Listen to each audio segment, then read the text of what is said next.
Five in the fry. Fire. There it is.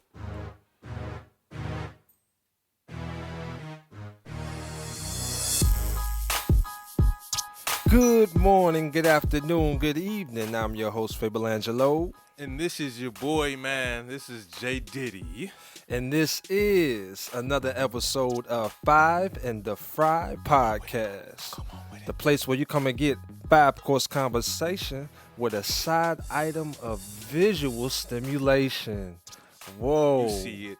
Welcome You see it. back, ladies and gentlemen of the court. Today, what we are presenting to you is not just our conversation in audio form.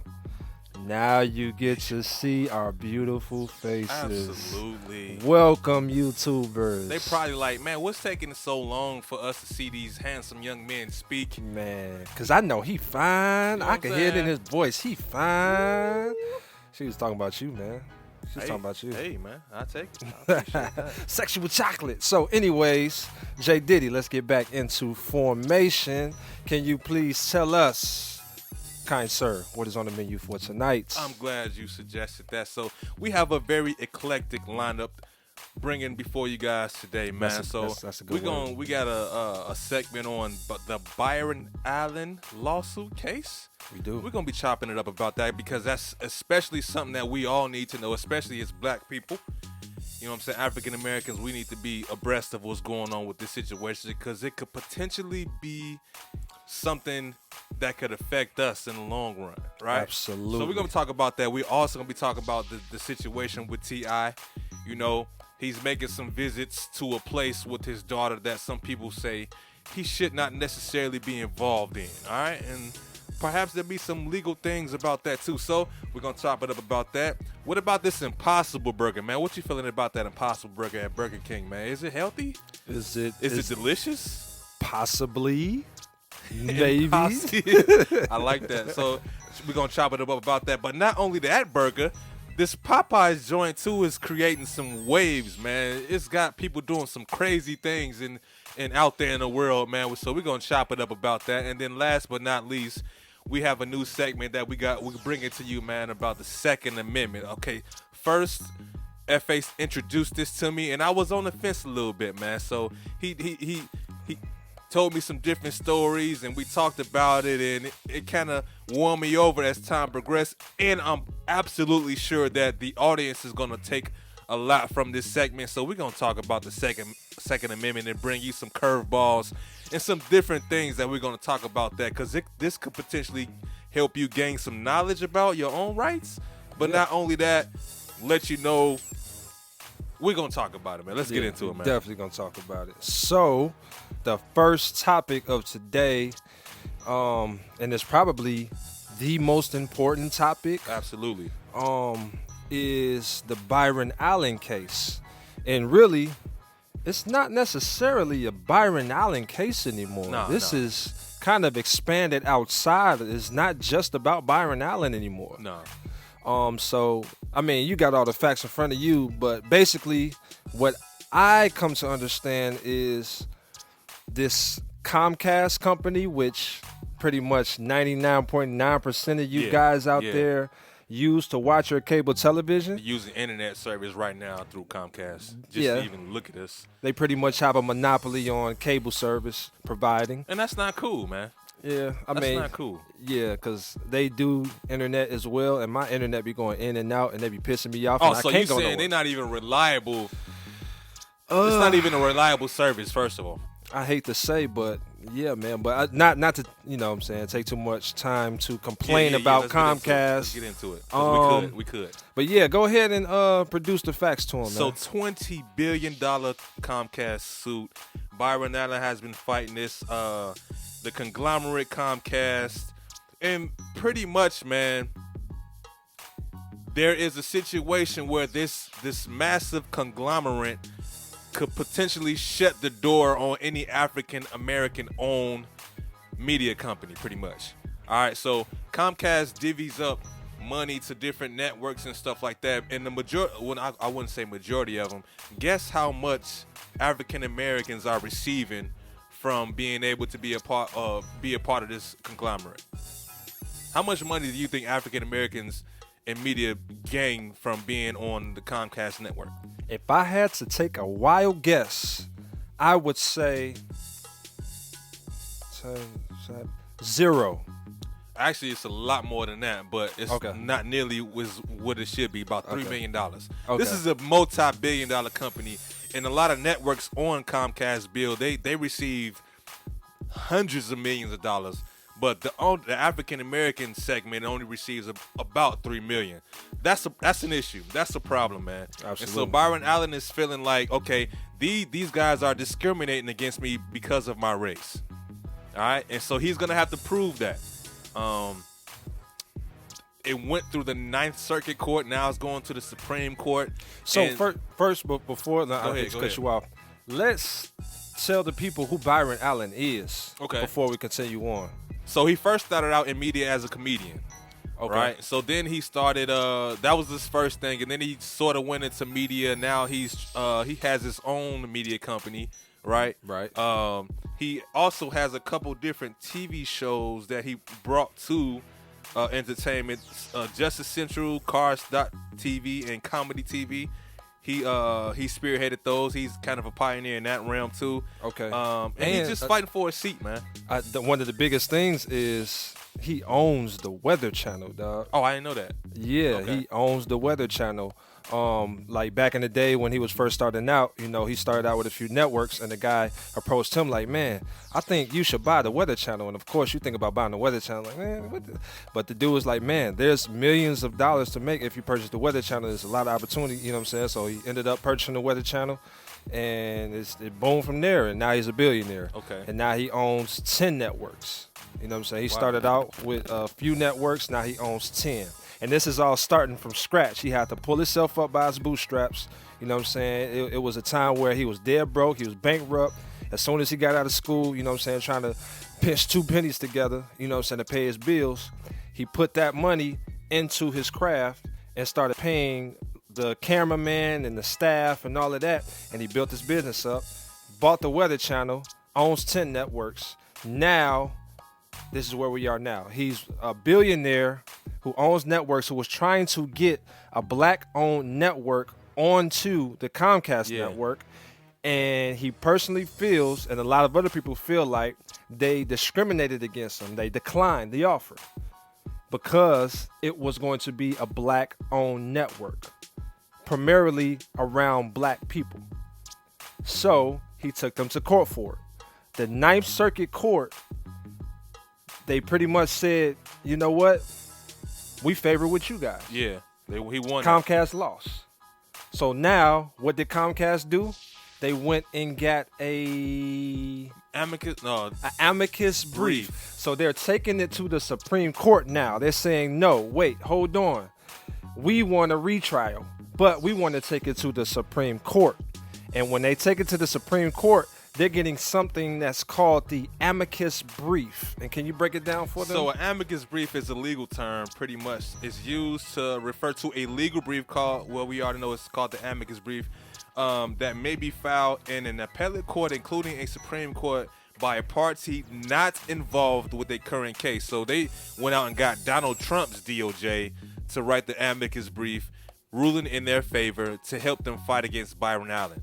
And I think it's important to understand, for us African Americans, we're not at this table. We're not a part of this conglomerate. Like, this is a big piece to the pie that we're not getting any of, right? And we have the Comcast beef is pretty much like we are diversified. We have black-owned TV people, black people who own networks, and they are part of our network. We there's some of that as well. But the thing is, it's partly owned. It's not 100% owned by blacks, right? So they're saying we are diversified, but in fact, they're not really diversified because there are not enough completely 100% black-owned networks that are part of Comcast. And so this is why Comcast is saying that this is pretty much frivolous, because we do got black people. We got black friends, pretty much. Yeah. You know what I'm saying? So and another very important aspect of it is what Byron Allen was using and what his legal team was using in their favor is there was a Civil Rights Act. As soon as the slaves were freed, there was this act that was created in our favor to give us economic inclusion so that things like this wouldn't happen and we wouldn't be discriminated against because of the color of our skin. Yes. And so now what Comcast and their legal team did is they said, well, in order to use that law, you have to prove that 100% of the reason that I discriminated or that I declined your offer is because that you were black. It has to be 100%. It can't be 99% you were black and 1% you were chewing gum in class. Right. It has to be 100%, which is damn near impossible. So that's why they're taking it to the Supreme Court. So what they're going to do is they're going to try to get this amendment ratified or changed, which is why it is very important for every single black person in America to at least be privy of what is going on in this case, because this can very well affect you in the very near future. 100%. Your civil rights are threatened. It'd be hard for any black person ever again to go to court and prove, that they were discriminated against because of the color of their skin. So, speaking of skin, T.I. is in a hot seat right now because he's interfering with a little too much with his daughter's skin. Right, he's making. Wait, hold on. You got to clear that up because that sounds crazy, bro. Hey, it does sound crazy, man. And that's why it's such an uproar about this situation. He was on I think it was a podcast. He was getting interviewed, and they asked him about, okay, have you had to talk with your daughter about sex pretty much? And he's like, yeah, I can take it a little bit further, man. I'm going to the gyno with my daughter, man. I'm checking her hymen. Woo, that's cringe right there, right? Yeah. So, and check it out, though. So my first impression was, hey, man, he win Father of the Year, man. He trying to make sure his daughter ain't out here acting crazy. Just, you know what I'm saying? She's in college now, and I don't want to generalize what women do in college or just people in general, what they're doing in college. But I think it's just the fact that he's looking out for his daughter, trying to make sure that she's making the right decisions. And he's involved. He's an involved father. And so a lot of these girls who may or may not be raised with the father in their home are like, they are overreacting, man. As a father, he's doing the right thing. That was my first impression. And forgive me, ladies. Hey, I apologize. Because after speaking to a couple women about this situation, it was 100% T.I. should burn in hell for this. This is intrusive. This very well may be illegal. She had to sign some papers, actually, and maybe she was coerced into signing those papers so that the doctor could reveal to T.I. if her hymen was in fact still intact. But there's a lot of issue with that, particularly from the female side, who feel that this is intrusive. He's overstepping his boundaries as a father. They basically condemning this man to hell for that. And I might not disagree with that, man. This is a little too much, in my opinion, man. This is a little too much, man. What you feeling over there? I see it. You formulating something. Did T.I. take it a step too further? If you ask 100 women, 100 of those women would probably say yes. Well, I mean, honestly, the first thing that came to my mind was, ooh, that's straight up like, nah. It was wrong. It was wrong. I didn't think. You know what I'm saying? I didn't think that. And when we were talking about it, like a few days before, I had another thought. It was like, well, you know what? That's his daughter. You can't really tell somebody how to raise their kids. True. You dig what I'm saying? So it's kind of like I'm wrestling with those two thoughts, because it's like, okay, if something like that were going on, you know what I'm saying, and you wanted to pay close attention to your daughter's sexual activity that close, wouldn't that be a mother's? More appropriate for a mother to do instead of the father to be? Yeah, I checked on her hymen. Yeah. As a matter of fact, that is a little, Maybe if the mom said something similar, like, she's not tiny, ain't really saying much about it. I haven't heard anything about her saying anything about it. I think it would be more culturally appropriate for the women to be involved in something like that as opposed to the man. But you know how women are with these gender roles things going on now. The Me Too era. That's, obviously enough. Yeah. But when I talk to some women about it, it's like, okay, why don't you trust your daughter? You know, because that's what it's kind of boiling down to. Because a hymen can break from playing sports, dancing, you know, riding a horse. All of those things can play. And I know it's a little TMI, but that's the reality of what's going on. Like, just because her hymen is busted doesn't mean she having sex, T.I. It don't mean that, you know, she getting busy. Yeah. You know, it can mean that she's an avid athlete, you know. So she failed and hurt herself or something like that. So let me ask you, if you had a daughter, would this be something that you would potentially... So like I said in the beginning, I was like, hey, he should win Dad of the Year. But upon further research, it's like, I don't know. I don't think that I would. I think it might be a little intrusive. But on top of that, I think the most important factor is the fact that I'm going to have a relationship with my daughter. And I'm pretty sure T.I. does. But I want to be able to trust my daughter. If I'm checking up at her doctor's visits and, you know, stalking her Facebook page, making sure she ain't half naked and stuff like, which I probably will do. But yeah, absolutely. Yeah, as a father, I will.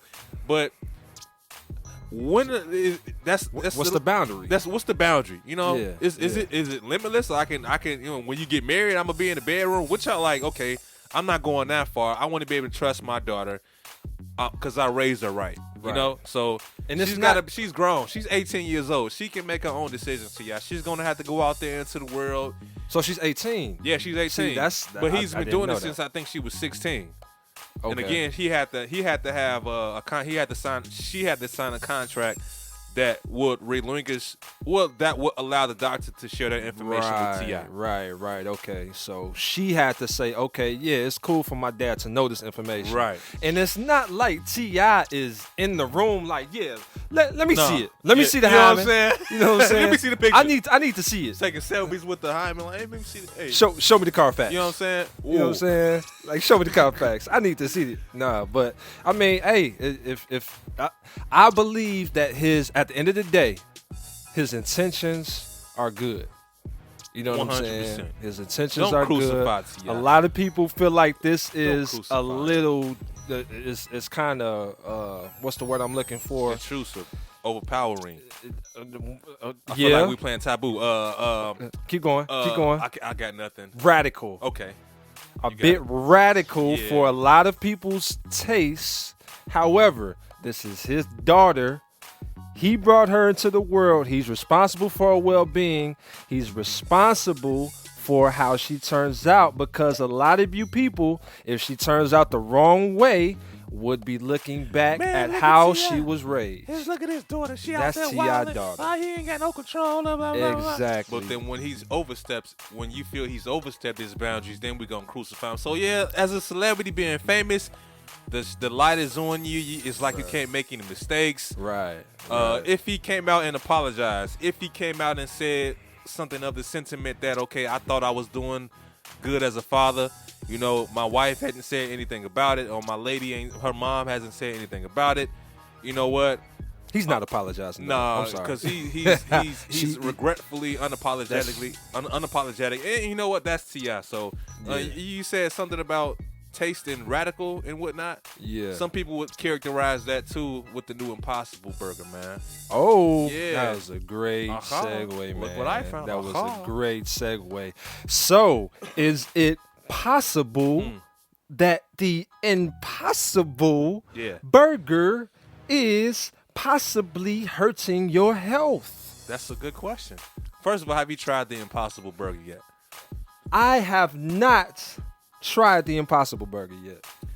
And well, you didn't ask me, so I don't think that you would care. So I'll talk to the audience. Oh, you want to ask me now? Okay. Have you tried JDiddy? Me. Have you tried the Impossible Burger? I have not. In fact, I tried to actually this week doing work. I had my break. I was about to go. Car wouldn't start.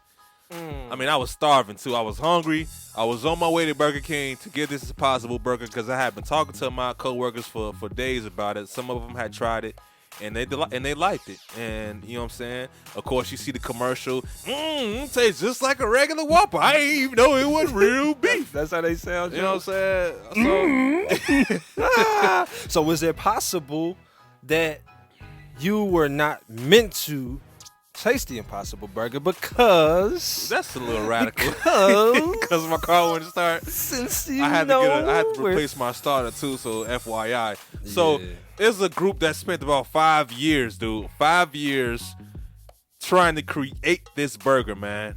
They try to make sure that they had the same texture. I just made a word there. Yeah. And smell of a traditional beef burger. Of course, we know it's plant-based.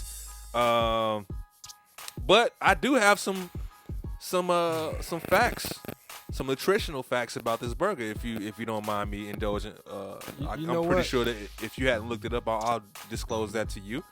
Go for it, man. All right, man. Go 240 calories. It's Okay. a little high. This is Is fast food though, so is it? Okay. Next thing, 14 grams of fat. 370 milligrams of sodium, 19 grams of protein, 9 grams of carbohydrates, 3 grams of fiber, and less than 1 gram of sugar. So according to a dietitian, you know what I'm saying, somebody who knows what they're doing, who knows what they're talking about when concerning diets, Amy Goodson says, nah, that's not healthy. That's not good for you. The saturated fat might lie in the coconut oil that they use for this burger. Because again, this taste smells just like a real burger, man. Compared to a real 4-ounce ground beef patty, 219 calories. Okay. 10 grams of fat. Okay. 75 milligrams of sodium. About 30 grams of protein. Hey, protein is good. 0 grams of carbohydrates. 0 grams of fiber. We need fiber though. 0 grams of sugar. So compared to a real ground beef burger, beef might have the upper hand as far as being more healthy. It has. So you telling me beef has less calories, less sodium, more protein? Yes, way more protein. So this Impossible Burger is not really a great alternative We're to compromising health for taste, pretty much. As long as it tastes good, hey, you know what I'm saying? That's what the goal was. You know, these scientists concoct this in the lab. How healthy is that? First of all, it ain't grown. right. Even though it's supposed to be plant-based. And a lot of people, I guess, you know what I'm saying, people are making the effort to try to eat healthy nowadays. Yeah, and we're 100%. trying to get alternatives that taste similar to what we're so addicted to eating. And you can't really find stuff fast food. Like, who can say, yeah, I went to a fast food restaurant and it was the most healthiest experience that I've ever had. That's almost impossible. Exactly. I like what you did there. And also, there is an ingredient in this Impossible Burger that I don't think is the best. It's called a hemo something. I can't even pronounce it either, but I know exactly what you're hemoglobin. talking The about. Yeah. hobgoblin. We're going to call it the hobgoblin. Okay. The hobgoblin is made of soy, if I'm not mistaken. And we know correct? about soy, right? And we know about soy, correct? Which, crash course, soy was never meant for human consumption. If we go back from what I was taught, from what I understand, the soybean was created by George Washington Carver to create an alternative to oil that was used in the military, in the Air Force Base or in the Navy. I can't remember exactly which military branch it was, but they contracted George Washington Carver to create a plant-based alternative to oil that they use for their aircrafts or their watercrafts or whatever. So soy was never meant for human consumption. So now, fast forward to this Impossible Burger and a lot of other vegan alternatives or meat alternatives that are, advertised as vegan, use soy. However, a lot of vegans don't understand that soy is not good. And it's a big part of their diet. I would rather eat meat than soy. So you basically compromising taste, for that. And if I'm going vegan, that's a huge part to why I wouldn't want to. Right. I know how beef tastes. I love it. Right. It's hard for me to stop eating it. But scientists are also saying that the effects on your body, they won't be able to tell until, because it's still early. Remember, scientists concocted this in a lab. So they don't know the lasting effects in the long run, how this is going to affect your body. You know what I'm saying? Whether it's for positive or for negative. It's too early. We don't have enough data. We need time. So we kind of like test dummies right now. So basically, until people fall out, dying all of a sudden, we're going to try to go back to the drawing board and see what caused that. Maybe, possibly, the Impossible Burger, or the soy, or whatever else we've been eating. I don't know. Who knows? Saturated fats? I don't know. Speaking of people dropping dead, let's go to this Popeyes sandwich. Oh, man, this Popeyes joint, which people are damn near dying because of this thing, man. Somebody died. Actually lost their life. Somebody got stabbed, man. Oh my goodness! Can you please elaborate on this story? So, I had the thing. I got to bring it up. So, have you tried the Popeyes chicken sandwich? I haven't even had a chance to try the Popeyes. It's impossible to even try this thing. I'm talking about, because I work in the city, man. I'm driving down Stony. It's a Popeyes on, like, right past 87th and Stony, like a block over. And the drive-through line is all the way. I mean, it's blocking traffic. That's crazy. It's causing traffic because people are lined up just to get this burger, sandwich. just for this sandwich. I'm saying burger. Excuse me. There have been several occasions or several different crazy situations where people have been in line trying to get this sandwich. In Maryland, somebody got killed. Somebody got stabbed. A video from another Popeyes in the same state. I think this is Texas. No, L.A. There have been fist fights, car crashes, all for this chicken sandwich, man. I don't know what the fuss is about. And then if you check on social media, it's almost like, you know how Game of Thrones is a show that maybe not everybody has watched, right? And so they comparing that to if you a lame if you don't watch GOT, so you a lame if you haven't tried this chicken sandwich yet. I haven't tried it personally. And I remember back in the day, I was the only one that I knew that was watching Game of Thrones. Then all of a sudden, everybody else watching Game of Thrones. Man, I wasn't watching it. I was watching it since the beginning. But anyways, we on Popeyes Chicken, so. Please continue. Have you seen a recording of the lady who just absolutely destroying her car to get in the drive-through line? Nah, I haven't seen it yet, man. It's crazy. So man. What is she doing? I think she's either fighting for a spot and somebody not letting, because it looks like they're fighting to see who's going to be next. And so she's coming from a different angle, and her car is rubbing up against the foundation, one of the foundation poles. And she's trying to fight for a spot. And she's ruining her car, trying to get a space in front of the car that's in front of her, is adjacent to her. She's scraping the whole right side, the passenger side of her car, for a chicken sandwich. Everybody out there is like, lady, what are you doing? Stop. Hey, why are you messing your car up? And she like, I don't care. This sandwich is more important. I paid thousands of dollars to get my car fixed, but I'm going to pay my $5 for this sandwich. It's worth it to me.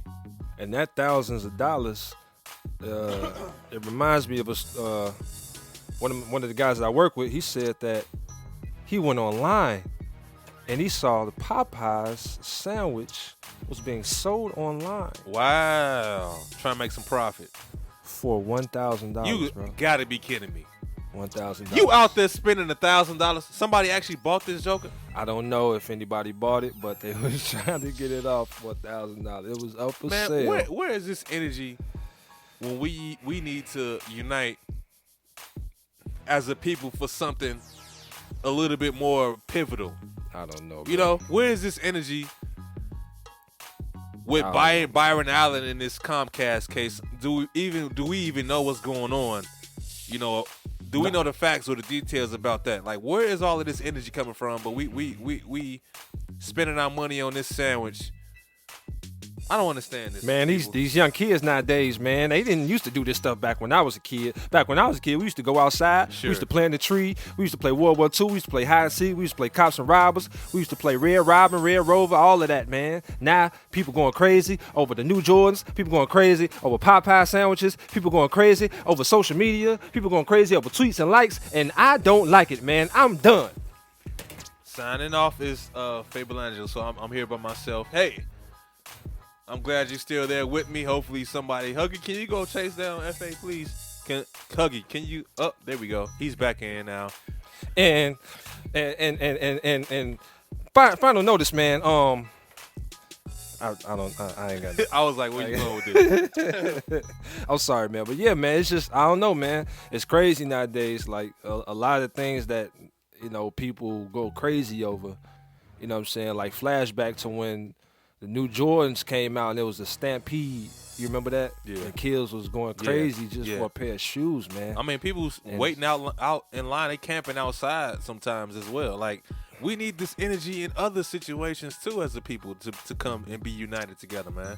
Yeah, absolutely. Why it always got to be about something superficial, man? Some materialistic thing, man.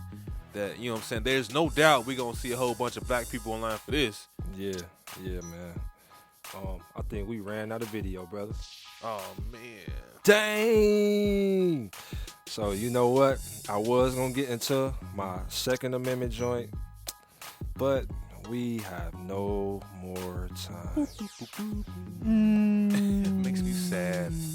But that's okay, man. Like, cause you know what? Hey, we can talk about it on the next episode. You just won't be able to see us sign out on this episode. And we was on the road. We look good, man. It's all good. It's all good.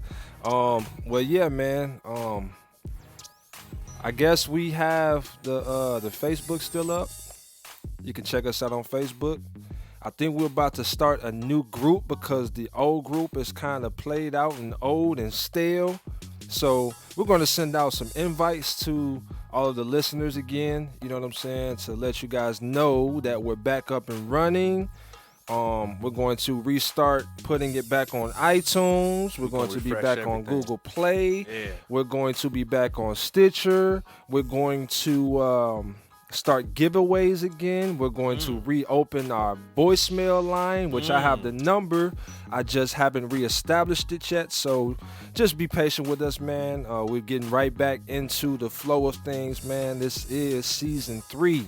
Yes. This is season 3. Can you believe it, man? Season 3. God is good, man. And we appreciate you who are listening, who are our, you know what I'm saying, consistent listeners. Now we'll be able to view us as well. We're excited about this, man. This is a labor of love. And any opportunity that we have to talk to you guys and share information about how we talk and how we dialogue about important stuff, man, even funny things, is gonna be exciting to talk about this season too. So I'm looking forward to this, FA. Absolutely, man. All right, man, close us out, man. Hey, man, I am your host, Fable Angelo, and this is your boy JDiddy. And this has been another episode of Five in the Fry Podcast. Until we meet again, we bid you guys farewell, and God bless. You are now listening to Five in the Fry. Hey, ooh, wee.